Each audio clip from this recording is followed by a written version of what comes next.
Yes, it's hard conversations, and this time around we're talking the typical Nigerian parents. What are the features of a typical Nigerian parent? And if I take a look at the first thing that comes to the top of my head, it is pride. Pride is one thing that if a Nigerian parent, an average Nigerian parent, cannot do without exhibiting. Very true. Very true. So we're products of parenting. Well, you see, the reason behind this topic is to change or break the cycle and help child development. Because you see, Thomas, the children of yesterday are the parents of today. Yes. And whether you like it or yes, the children of today are going to be the parents of tomorrow. Yeah. If we're not careful, we would make it a tradition. The same way we were raised up, we try to inculcate the same things and do the same things and act the same way to our children, thereby installing some things that will be detrimental to their mental health, but we may not even know. No, we do not know. And that's why we need to bring this on the airwaves and then create a conscious approach to tackling things like this. So taking it from pride, I will agree with you, Tommy. African parents don't apologize. They are unapologetic. If they do something wrong, except for the newer parents, maybe the modern day parents. Tommy, we're talking about the ones that brought us up. Oh no, there's no sorry in that conversation. Eh? They are unapologetic. Are you okay? They will beat you on top of your request for something. You know, I heard a story of how I'm going to be really fast because I have a lot of points. Now, I heard a story of how a father was looking for his money, and then he beat up his 3 children. After beating them up, the mother added to it, "They are thieves." Beat them. After beating them up, he now saw the money in the clothes he wore the previous day, and then he said, "Oh, I've seen the money. I've seen the money. So cook food so that everybody can eat. I've seen the," and he went out. You know, when I heard that story, then this came to my heart. What stops you from saying, "I'm sorry I flogged you guys"? As a matter of fact, take those children out of the same money which you punish them for, buy them ice cream or buy them something. That's why I love Success. In Mark comedy, the father was looking for money and he didn't find it. He flogged Success because of the money, and Success found the money later and spent it. So he saw her eating biscuits and he was like, "Where did you get money to buy biscuits?" And she said, "Daddy, you remember that money you were looking for that you beat me for? I found it later, but because you've beaten me already, I spent it." And they can't be touched. And then the father was like, "Okay, bring the balance." The girl said, "Open your hand. If I flog you the balance, I will give you the balance." Number 2, Nigerian parents are highly disciplined. They will beat you mercilessly when you misbehave. Well, that's not a problem. It's one of the things that the Bible. Do you know that Nigerian parents, they like that scripture? Spare the rod and spoil the child. Oh God! That scripture has had say madness serious is problems. in the heart of a child. The Bible actually the rod of correction, foolishness, is in the heart of a child. The rod of correction driveth it far from him. Oh my! And by the time they are done with you with the rod of correction, do you know how many kinds of cane we had in my house when we were growing up? Oh my God! We had isheke too. There's one leaf. There's one tree that grows as wire kind of branches and sprouts. My mother used to cut it. It grows in our backyard. You can never run out of it. But there's no way she would have had somebody like you and she wouldn't have nice canes. I wasn't stubborn as a child. Tommy, you're interesting. You're a complete vibe. So my mother will pick it up and roll it. She will roll it very well. It will become wire. Okay, let's leave your mom out of this. That punishment. Mommy will get to us. You know she's also my mom. Be careful. Okay, all right. Number 3, inability to maintain close relationship with children. You never hear in an average African home, "I love you, son." No, not every Abba. We're talking about modern day parenting. We tell our children we love them. No, you're talking about modern. I'm talking about how we came. Okay? It's very rare. There are people in our group who still do that same thing. That's why I said some. You know, there are some parents, like a lady told me on Secret Diary. She said, when she told her dad, "I love you, Dad," the man looked at her and said, "Sure, okay." So we're okay.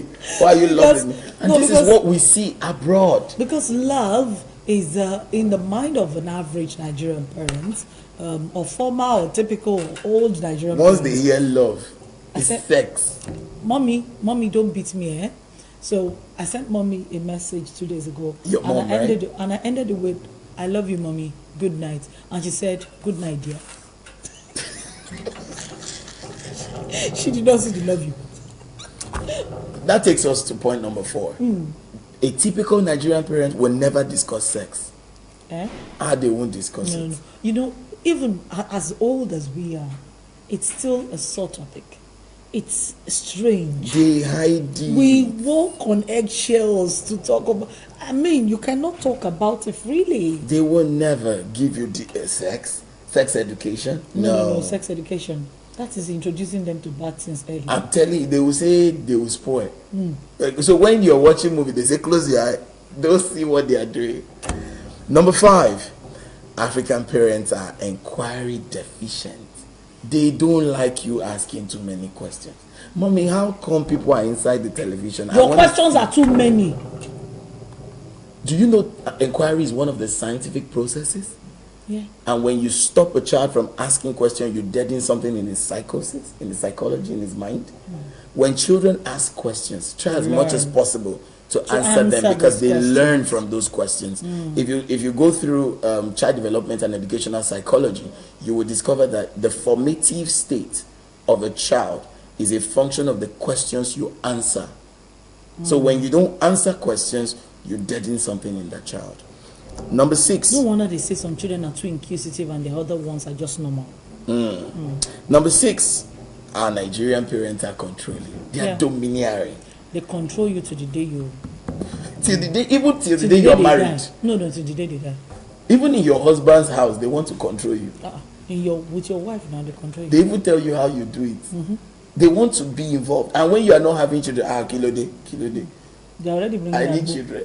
No, they're bringing Do you know, a sister of mine was telling me that as she was getting married, her parents were packaging agbo to go along with her on the journey. You know, and every month the mother would say, "Did your period come?" A guy told me that after he's married, his wife's mom came visiting a month later, and she came with special agbo for different purposes. You see, this one is for excess sugar. You see, this one is to help you stay longer with my daughter. We need children. And this guy was saying it from a frustrating point, because they had an agreement. No, but I think the next point should have been Nigerian parents embarrass you. They know how to embarrass you. They don't get shame. Oh God. That takes us to point number 7. Nigerian parents don't have children. They are shameless.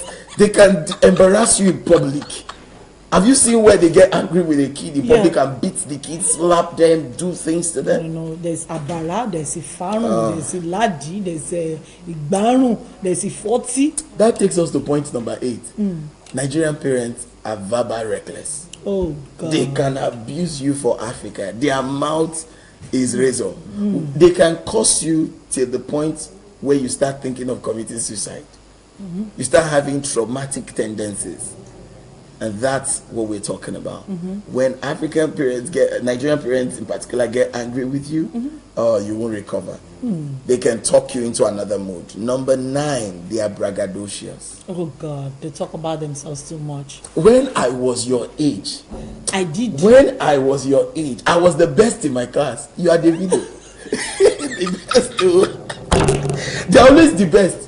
All Nigerian parents took first position when they were in school. But you know the bad part of that conversation about this part is, as much as you say that they brag, they also do not know the value of sharing your failures with your child. True. It makes your child feel normal because they know that you fail, means that they also can fail. And a failure in school is not a failure in life. Definitely. And you see, you learn like what... failure is an opportunity to learn more. You learn more from failure. You don't learn from success, you learn from failure. I'm telling you, you get more challenged. So number 9, they're very braggadocious. Number 10... Which is where we ended. For this week. For this then week. We come up again next week. Number 10, Nigerian parents are discouraging to career choice. Oh my. Take for instance, you say you want to play football. You want to play what? What? They will beat football out of your destiny and put you to read medicine. No, that one is even better. Tell them you want to be a musician. Oh my God. Toby, you will eat for the rest of your life in this house. As a matter of fact, some children hate arts because of the kind of treatment their parents gave them when they were growing up. It was so bad.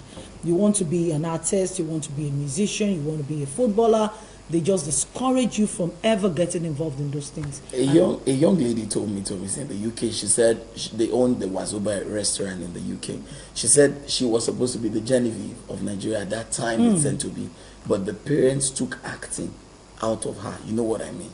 Like they took it out. They took it out. She will stop dreaming such dreams. So please, if you have some features of your parents, you share them with us. You see the number right there on your screen, 0806473H133 is the number.